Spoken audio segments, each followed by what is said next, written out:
tanda orang bahagia, kata Nabi 4. Pertama, orang yang selalu ingat kepada kesalahan yang pernah dia lakukan. Itu orang bahagia. Selalu ingat kepada kesalahan yang pernah dilakukannya, sehingga pada saat akan melakukan kesalahan yang baru, dia mikir-mikir, dosa gue yang kemarin udah 3 keranjang, nih nambah lagi. Ingatannya terhadap kesalahan yang lalu akan merupakan langkah preventif yang mencegah dirinya untuk tidak menambah kesalahannya. Orang bahagia, orang yang selalu ingat kesalahan yang pernah dia lakukan, terbayang di pelupuk mata, bukan ngumpet-ngumpetin dosa. Sebab apa yang mau kita umpetin di hadapan Allah? Yang kedua, tanda orang bahagia itu orang yang selalu melupakan kebaikannya. Kalau dia berbuat baik, dia lupakan. Dia anggap dirinya belum pernah berbuat baik. Sehingga di mana ada kebaikan, dia tidak bisa ikut. Dia merasa sangat rugi. Sebab dia anggap dirinya belum pernah berbuat baik. Yang ketiga, tanda orang bahagia, dalam urusan dunia, dia lihat ke bawah. Sehingga timbul rasa syukurnya. Bahwa kalau dia sengsara, masih banyak yang lebih sengsara dari dia. Bahwa kalau dia miskin, masih jauh lebih banyak yang miskin dari dia. Bahwa kalau dia menemui kesulitan, masih banyak yang jauh lebih sulit dari dia. Dengan cara itu, jiwanya akan lapang, hidupnya akan tenang, dan dia tidak pernah ingkar kepada nikmat yang diberikan Allah. Sebaliknya, yang keempat, tanda orang bahagia itu, dalam urusan akhirat, dia lihat ke atas. Dunia, lihat yang bawah. Akhirat, lihat yang atas. Kalau dia bisa sholat, kenapa saya tidak? Kalau dia sanggup puasa, kenapa saya tidak?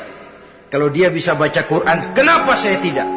Timbul panas, nyontoh ibadah, mendatangkan kebahagiaan. Rakus ibadah malah dianjurkan. Rakus dunia malah tercela. Nah, lawanannya orang celaka, saudara-saudara. Orang celaka juga tandanya 4 lawanan yang tadi itu. Pertama, orang yang selalu melupakan kesalahannya. Kalau berbuat dosa, lupa, sok bersih. Alah, dosa gue mah dikit. Saudara hadirin yang saya muliakan, orang yang selalu melupakan kesalahan, menganggap dirinya bersih, akhirnya kalau ingin berbuat dosa nggak dimikir-mikir. Tidak ada lagi yang ditimbang-timbang. Selanjutnya, yang kedua, orang celaka itu orang yang selalu mengingat kebaikannya. Akhirnya apa? Timbul sifat nepuk dada, membanggakan jasa. Lahirlah pahlawan-pahlawan kesiangan. Selalu membanggakan diri, nepuk dada. Kalau enggak saya. Itu masjid, kalau enggak saya. Itu pesantren, kalau enggak saya. Itu umat, kalau enggak saya. Memangnya kalau enggak sampean kenapa? Orang yang celaka adalah orang yang selalu menghitung-hitung kebaikan yang pernah dikerjakannya. Keikhlasannya kurang, makin dia hitung, makin kurang nilai pahalanya itu. Makanya kalau berbuat baik, ya anggap saja buang sampah, gak usah ditengok-tengok, gak usah diingat-ingat, dan gak usah mengharap orang yang kita tempat berbuat baik akan membalas kebaikan. Saudara hadirin yang saya muliakan, yang ketiga, tanda orang celaka dalam urusan dunia, lihatnya ke atas.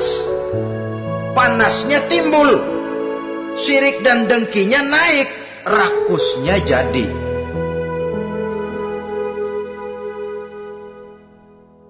Timbul sifat panasnya itu, tidak mau ngerti.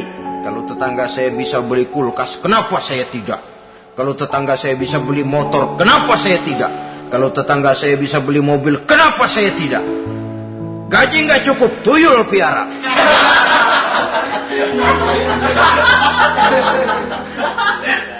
Orang itu kalau sudah didorong oleh rakus kan bisa jadi menghalalkan segala macam cara untuk mencapai tujuan.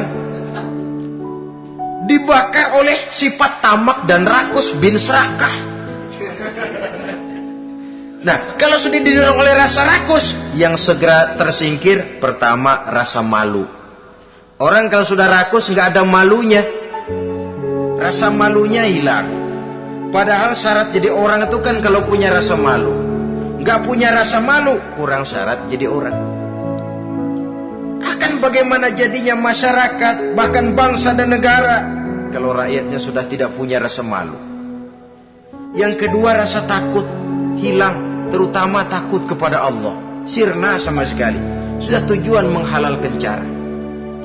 Yang keempat, tanda orang celaka dalam urusan akhirat, lihatnya malah ke bawah.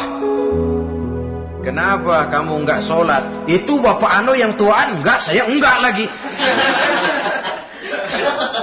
Kenapa ngelihatnya mesti kepada yang begitu? Sehingga lalu tidak ada gairah untuk mencontoh. Saudara-saudara kaum muslimin rahimakumullah, walaupun serba singkat oleh karena terbatasnya ruang pembicaraan ini, mudah-mudahan bisa memberikan gambaran sepintas tentang ciri-ciri orang yang bertaubat.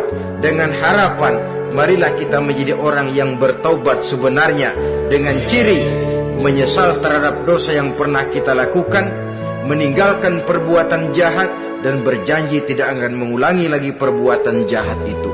Kalau dia menyangkut hak-hak manusia, maka hak itu harus kita kembalikan, dan kepada yang bersangkutan kita harus meminta maaf. Apabila ditambah dengan kegiatan lisan, memperbanyak istighfar dalam kesempatan yang mungkin di sepanjang perjalanan hidup ini.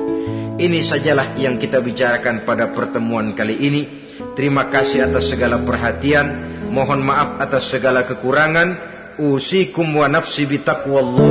Wassalamualaikum warahmatullahi wabarakatuh.